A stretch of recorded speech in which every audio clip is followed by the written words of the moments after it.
अगर नेहरू इतने वर्षों बाद भी आपको परेशान कर रहे हैं तो कुछ तो बात है थी उस बंदे में। मैंने तो पिछले सदन में उस वाले पार्लियामेंट में कहा बेहतर है एक दिन में एक मुकदमा कर दो, जवाहरलाल नेहरू हाजिर हो, जिनको उनके पक्ष में दलील देना है देंगे हम जैसे लोग, और दूसरी तरफ उनको बुला लो जिनको नेहरू हर जगह नजर आते हैं। प्रधानमंत्री जी ने उन्होंने एक बात कही, मैं भारत का पक्ष रखने आया हूं, ये संसद तो भारत की है, पक्ष और विपक्ष दोनों भारत के हैं, आपको सरकार का पक्ष रखना चाहिए था। आपके समक्ष प्रश्न था, जो सरकार से प्रश्न थे, भारत माता से नहीं थे, भारतीय सेना से नहीं थी। राजनीति के लिए हमेशा वक्त है। अरे हम आप आतंक पे, सेना के शौर्य पे राजनीति करके क्या करेंगे? कभी आप चुने जाओगे, कभी आप नहीं चुने जाओगे, कभी ये चुने जाएंगे, कभी नहीं चुने जाएंगे। Government is not the nation. कोई भी सरकार चाहे उनकी रही हो या आज आपकी है, आप राष्ट्र के पर्याय नहीं हैं। हम में से बहुत लोग नहीं रहेंगे, सरकार भी बदल जाएगी, पार्टियां विलुप्त हो जाएंगी, लेकिन ये देश तो भाई रहेगा। इसकी मिट्टी अद्भुत है, ये जिंदा रहेगा। तो देश देश रहने दीजिए। मैं नहीं चाहता हूं कि ये बहस, अक्सर मैं देखता हूं मेरा वाला आंकड़ा, हमारे में इतनी गिरावट आ गई, उतनी गिरावट आ गई, आपके टाइम में इतना होता था, मेरे टाइम में इतना होता था। जिंदा लोग आंकड़े नहीं होते हैं, उसको आप आर्काइव में नहीं भेज सकते हैं कि फलाना मर गया, आंकड़ा है, आंकड़ा नहीं होता है, घर का चिराग बुझता है।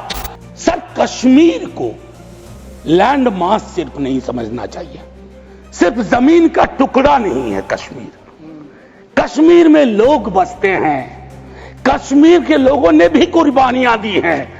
पहलगाम के बाद जिस तरह का रिएक्शन कश्मीर में आया वो अनप्रेसिडेंटेड था, अनप्रेसिडेंटेड। लोग रो रहे थे, कंधा दे रहे थे, बचा रहे थे, अपनी दुकानों के शटर डाउन कर दिए। उस हमले के बाद एक ट्विटर हैंडल लिखता है, उन्होंने धर्म पूछा, जाति नहीं। सर, लोग तो गवाए, हमने अपने लोग गवाए, 26 परिवार के चिराग बुझ गए, लेकिन भारत माता भी छलनी हो गई उस ट्वीट के बाद। मकसद में कामयाब हो गए थे वो लगभग, क्योंकि उस बुलेट में बारूद के साथ नफरत की बारूद भी थी।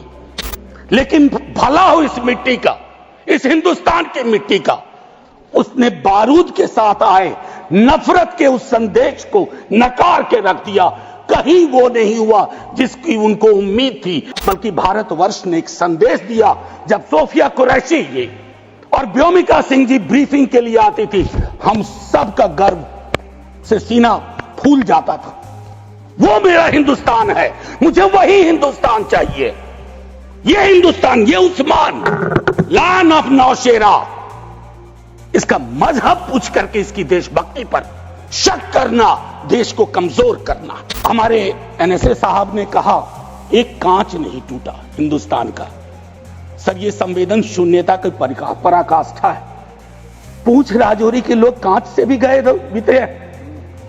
मुझसे ज्यादा पूछ राजौरी को आप जानते हैं माननीय चेयरमैन साहब, कितने लोग हमने गवा दिए। उसके बाद मुझे लिखना पड़ा, प्रिय कांच तुम कितने धन्य हो, तुम्हारा जिक्र हो रहा है, जिनको खो दिया उनका कोई जिक्र नहीं हो रहा। हम लोग बचपन में एक डायमंड पॉकेट बुक्स में चाचा चौधरी पढ़ते थे।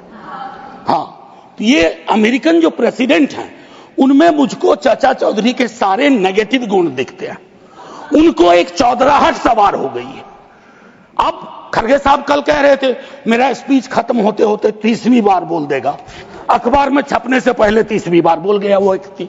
और अभी कोई गारंटी नहीं है, मैं बैठूंगा बाहर जाऊंगा, सुना कि 32 बार बोल चुके हैं अब तक। सर, मैं इसलिए कह रहा हूं कि इसका प्रतिकार सूत्रों के हवाले से ना हो कि सूत्र कह रहे हैं कि उन्होंने दखल नहीं दिया। सूत्र नहीं, ये सूत्र आजकल बहुत उत्पाती हो गए, खबरें सीधे नहीं आती हैं, सूत्रों के माध्यम से आती हैं। लेकिन मैं एक अर्जी लगा देता हूं इस सरकार के समक्ष, फुल फ्लेजेड स्टेटहुड बहाल करिए।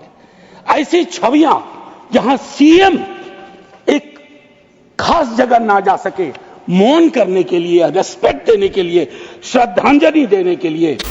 पुलवामा हुआ, उसका दर्द, उसका सबक कितना सीखा नहीं सीखा, ये पहलगाम ने बता दिया।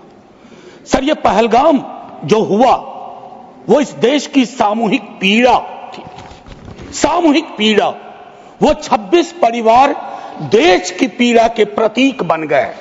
उनकी पीड़ा उनकी व्यक्तिगत पीड़ा नहीं रही, हम सब की पीड़ा रही, आपकी रही, मेरे रही, हमारे बगल में बैठे हुए नए सदस्य कमल हसन साहब की रही। हम इतिहास से सबक नहीं लेते। माफीनामा आवश्यक है, किसी व्यक्ति को नहीं कह रहा हूं, किसी दल को नहीं, सबके लिए कह रहा हूं, सदन की ओर से यह माफीनामा जाना है।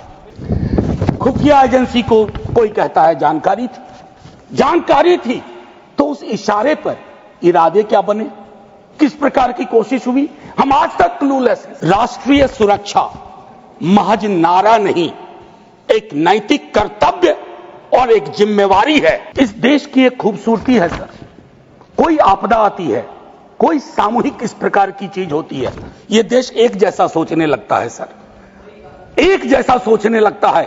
कोविड ने एक किया था, इस तरह के हादसे भी एक कर देते हैं हम लोगों को।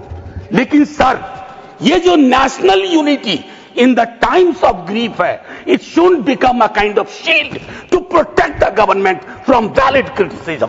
एक शेर है बड़ा मशहूर, वतन की पासवानी जानो ईमान से भी अफजल है, वतन की पासवानी जानो ईमान से भी अफजल है। मैं अपने मुल्क की खातिर कफन भी साथ रखता हूं। ये किनके लिए है? जिनको संदेह की दृष्टि से देखा जाता है कि भारत के लिए प्रेम है कि नहीं है, वगैरह वगैरह। माननीय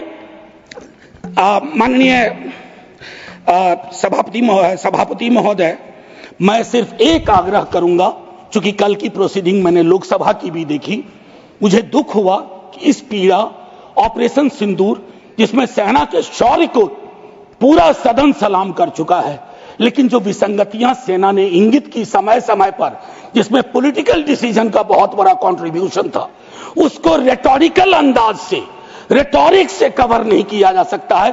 कम clean, come straight, we are with you honourable prime minister, so I propose from this house a resolution, finally a resolution. This house unilaterally condemns the repeated statement of American President Donald Trump and find him the epithet of the greatest liar of the century. Jai Hind sir.